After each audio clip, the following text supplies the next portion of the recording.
WNYC Studios is supported by Odoo. When you buy business software from lots of vendors, the costs add up and it gets complicated and confusing. Odoo solves this. It's a single company that sells a suite of enterprise apps that handles everything from accounting to inventory to sales. Odoo is all connected on a single platform in a simple and affordable way. You can save money without missing out on the features you need. Check out Odoo at odoo.com. That's odoo.com.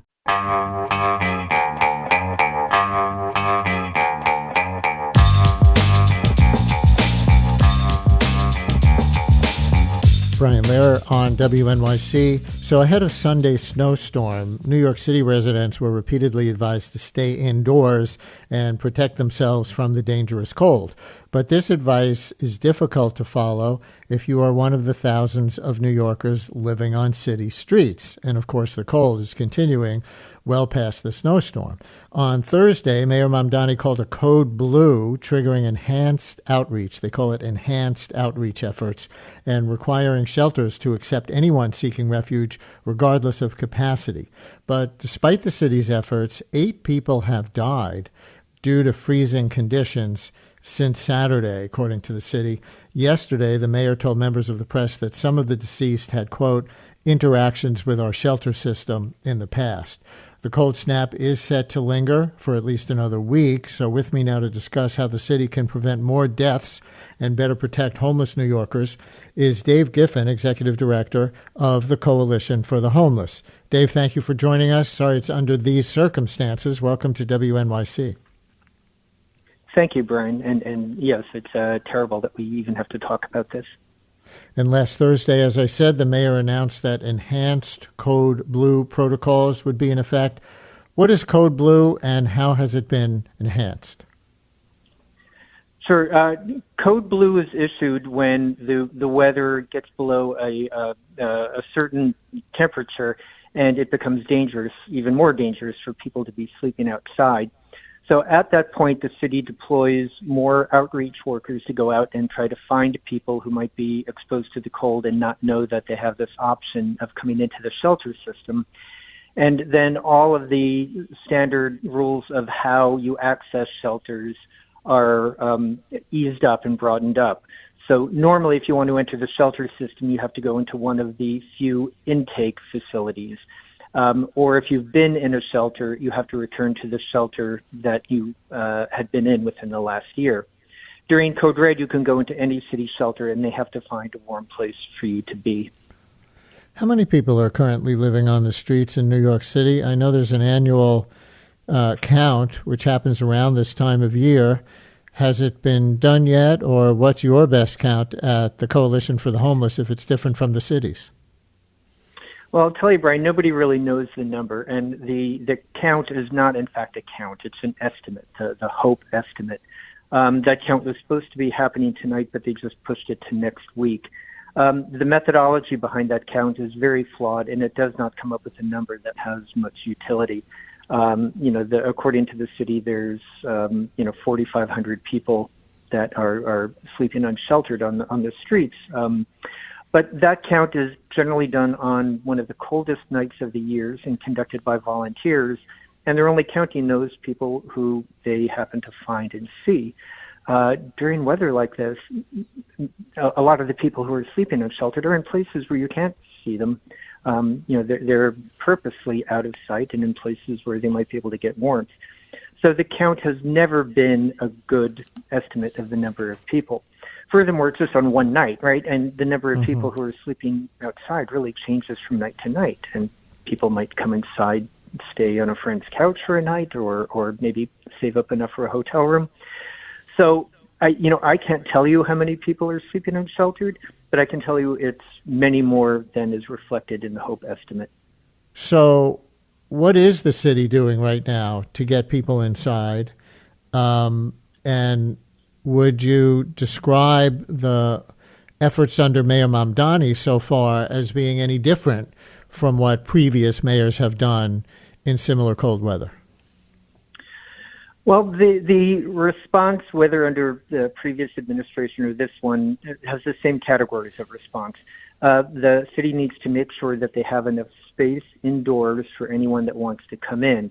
Right now, the city has 28 warming centers or warming buses opened up in all 5 boroughs. And there's information about that on the city's website. And I would really urge anybody that's hearing this to let any person you know on the streets know about the availability of the warming buses. The problem is there are so many people on the streets that have had negative experiences in the shelter system, and so they're reticent to take up offers to come into that system. But right now they don't have to. They can just come into a warming bus. It's not intrusive. It's just a place to come in and get warm. Has Mayor Mamdani been doing anything differently from past mayors? You know, the number of outreach workers that have been deployed during this could in fact be higher than in previous storms. I don't know the actual numbers, but I know, I'd heard that there were more than 400 outreach workers that were deployed in the storm. The scale of this might be larger than in the past. I can't tell you exactly how many warming buses and warming centers were opened in previous storms. Here's the mayor at a news conference yesterday responding to a question along these lines from chief political correspondent for WCBS TV, Marsha Kramer. For me, this is a moment where the city can show itself as a government that can meet the needs of New Yorkers, and also one that has to listen to New Yorkers. Because, Marsha, you had flagged in the past that you'd spoken to a homeless New Yorker who didn't want to go to a shelter because they didn't think that they would be offered a single bed on their own. And so part of our outreach has also been, how do we ensure we're offering a wide variety of options for a New Yorker to come in? Because the most important thing is to get that New Yorker off the street, get them into the warmth. Mayor Mamdani yesterday. So, Dave, that clip points to one of the reasons why people might refuse shelter. But can you help our listeners understand the broader picture? Why are so many people choosing to brave the cold rather than enter the city shelter system? Well, that's exactly the question. It's why we're here now. Why did 8 people die over the weekend if, in fact, those people were unhoused? That's because these systems that are in place to serve and help those individuals have frankly failed to do so pretty miserably for the last 40 years. And those that are on the streets now, and these are people we see every day at the Coalition for the Homeless, they come to us because the city agencies and state agencies have failed them over and over and over again. And, they're making a rational decision of where they think they have the best chance of getting what they need. So what we need to see, what the mayor just said in that interview is exactly right. You need to listen to the individuals that are out there and who need help, and understand what their needs are, and to be flexible and provide those needs. That's not been the approach of the city. It was definitely not the approach of the previous administration that leaned on criminalization and involuntary hospitalization. So we hope to see the mayor changing the bad practices of the past and bringing people indoors and getting them into permanent supportive housing. Also at yesterday's news conference, kind of to what you were just talking about, the Department of Homeless Services Commissioner, Molly Wessel Park, revealed that 3 New Yorkers were involuntarily removed to hospitals. Let's hear about 15 seconds of what she said. If an individual is in danger, right, danger to themselves or to others, we will involuntarily remove individuals to the hospital. That is our solution of last resort. Wherever possible, we really try to build relationships and trust with the individuals that we serve. So the commissioner mentioned involuntary removals to hospitals as a last resort. Obviously, everybody says that. I think different administrations have applied a different standard for when they hit that last resort. What's your view on that approach under these weather circumstances? Well, I don't disagree with what Commissioner Park said there. The previous administration relied on involuntary removal as a policy. And there are times, but few times, but there are times occasionally when somebody does need to be involuntarily removed in order to save their life. first and foremost here is to save lives, make sure that people are able to make it through the night. But, involuntary removal needs to be something that's exceedingly rare and only done when somebody's life is in danger. Here's a text from a listener who writes, how does it work when a homeless person has a dog? They say there's a homeless man on Broadway and 41st, and he has a dog that's clearly suffering. I wish someone would help him and his dog find shelter. What would you say to that listener? Yeah, that's always tricky. If it's a, I'm sorry, I'm just blanking on the term right now. Not emotional support animal, but if it's a pet that the person has a medical reason for needing, then there are shelters that can take them. But if it's just a pet, that's a very, very tricky situation and one that we come up with against not infrequently. The difference in approach between the Mamdani administration and previous mayors, not just Adams and de Blasio, maybe even further in the history of New York City, are there any sort of best practice models, no matter how far back you want to reach? Oh, absolutely. Look, 10 years ago, the city, state, and federal government worked together to address chronic homelessness among vets. And it worked. It worked. They got chronic homelessness among vets down to what they call functional zero.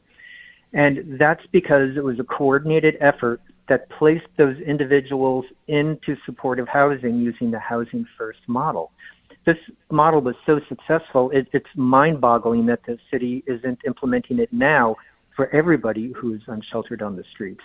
So we have a model that works, that was proven to work, and all we need to do is to see the Mamdani administration implement that now for anyone who's living unsheltered.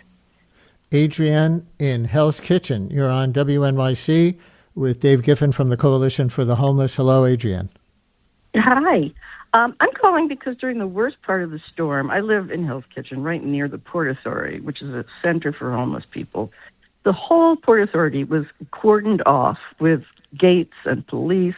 And, even if you wanted to get on the subway, you couldn't, which was inconvenient for me.